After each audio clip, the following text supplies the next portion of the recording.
This project is, we're installing a 20-ton bridge crane here outside, and its primary use is going to be outgoing finished product.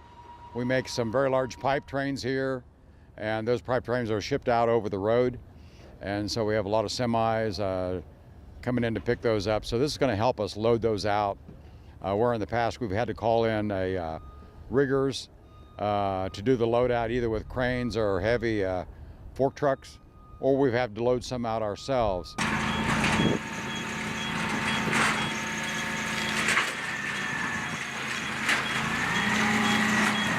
This is going to help us with that.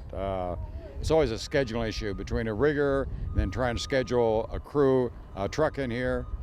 So this is going to solve that problem for us. So we're more flexible, be able to get the truck in here where we can. Maybe it's a day early, maybe it's a day later, and we don't have to worry about getting on a schedule with a rigger at the same time. This is going to help out a lot and in the future.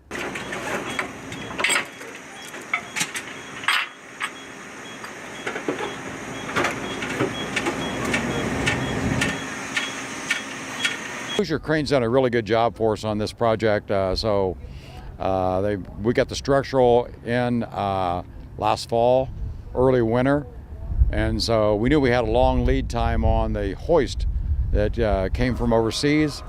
So we wanted an outdoor hoist, one that's got heaters in it, and this unit seems to fit that niche. This is going to help out a lot.